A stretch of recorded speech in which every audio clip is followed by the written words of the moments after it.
பூரி மசாலா எல்லாருக்குமே செய்ய தெரியும்.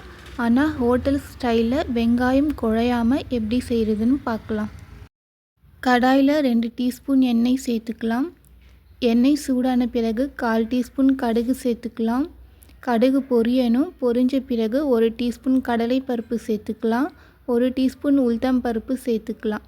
பருப்பு பாதி அளவு வறுபடணும். வறுபட்ட பிறகு 1/4 டீஸ்பூன் சீரகம் சேர்த்துக்கலாம்.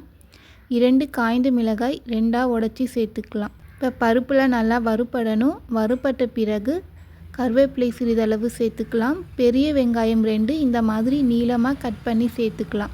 சேர்த்துட்டு ஹை ஃப்ளேமில் 2 நிமிஷம் வதக்கிக்கலாம். வெங்காயம் அதிக நேரம் வதங்கக்கூடாது. 2 நிமிஷம் ஹை ஃப்ளேமில் வச்சு வதக்கினா போதும். வெங்காயம் வதங்கிருச்சு. 3 பச்சை மிளகாய் இந்த மாதிரி நீளமாக கட் பண்ணி சேர்த்துக்கலாம். 1/4 டீஸ்பூன் மஞ்சள் தூள் சேர்த்துட்டு கலந்து விட்டுக்கலாம். தண்ணி சேர்த்துக்கலாம். 1/2 கிளாஸ் தண்ணி சேர்த்துருக்கேன். 300 ml தண்ணி இருக்கும். தேவையான அளவு உப்பு சேர்த்துட்டு மூடி போட்டு மீடியம் ஃப்ளேமில் 10 நிமிஷம் வேக வச்சுக்கலாம். 2 டீஸ்பூன் கடலை மாவில் கொஞ்சமாக தண்ணி சேர்த்து கட்டி இல்லாமல் கரைச்சிக்கலாம். வெங்காயம் வெந்துருச்சு. கரைச்சி வச்சுருக்க கடலை மாவு சேர்த்துக்கலாம்.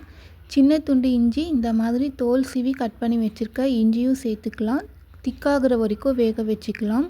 வெங்காயம் பாதி அளவு வெந்தால் போதும். ரொம்ப சாஃப்டாலாம் வேகக்கூடாது. இந்த மாதிரி இருந்தால் போதும். இந்த மாதிரி திக்காகணும். திக்கான பிறகு 2 உருளைக்கிழங்கு வேக வச்சு தோல் நீக்கி கையாலேயே ஒன்றும் பாதியுமாக மசிச்சு சேர்த்துக்கலாம். சேர்த்துட்டு கலந்து விட்டுட்டு ஸ்டவ் ஆஃப் பண்ணிடலாம்.